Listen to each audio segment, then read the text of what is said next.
Coach Mike. I'm back with Coach Devin here to demo the exercises for us.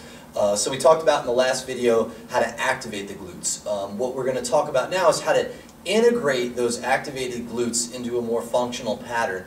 It's going to allow us to use a little bit more weight, it's going to recruit a little bit more muscle, and it's a little bit more of a functional pattern that translates out into the real world. So there's only two exercises that I'm going to show here, the single leg squat touchdown and the Bulgarian or rear foot elevated squat.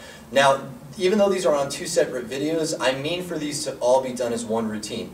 Literally, after you do your activation exercises, and you do say 2 to 3 sets of those, I expect you to come and integrate using these two exercises in the same sitting. So the first exercise is a single leg squat touchdown, a great exercise, no equipment whatsoever. What Ms. Devin's going to do is she's going to stand on one foot. Whenever I have someone stand on one foot, I always want the post leg with the knee slightly bent. Okay? If we have the knee locked out, it's disengaging all the muscles of the kinetic chain. So what she's going to do now is she's going to sit back and bend the knee at the same time, and she's going to try with her left hand to touch her right foot.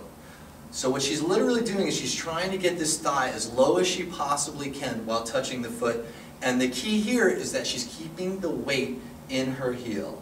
She's got great balance, pushes through the heel, comes back up. You should really feel this in the glutes. Do these slow to really drive them home. Okay? So that's the single leg squat touchdown. I'd start about 12 on one leg, then 12 on the other leg.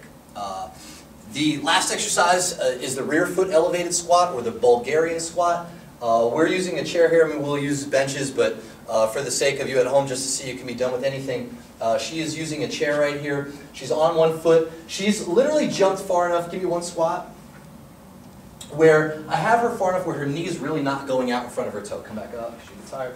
I have her so her knee is not going in front of her toe. So make sure you're getting your foot out enough. You can either have your toe, the ball of your foot on it, or the top of your foot, whatever's comfortable for you, on the chair. And all she's going to do is she's going to sit down. She's going to keep her weight in her heel. She's getting the thigh parallel to the ground. She's driving back up. And that's your Bulgarian squat. Typically, for most people who are not used to doing these, body weight is sufficient. If you get to 12 to 15 and these work for you, that's great.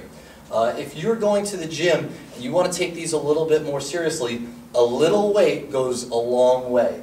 What you'll notice is she took a 15-pound dumbbell, but she's holding it in only one hand. She has the left hand is holding the dumbbell and the left foot's on the bench. The reason for that is because this dumbbell is now forcing hip internal rotation. So it's almost trying to make her collapse that way. Now her glute on this side has to fire to counteract that force, hence getting more glute recruitment. So show us a few with the dumbbell. Excellent. Chest stays high. Notice she's not leaning forward. A lot of people try to lean forward while they do these. Basically what you're doing is cheating.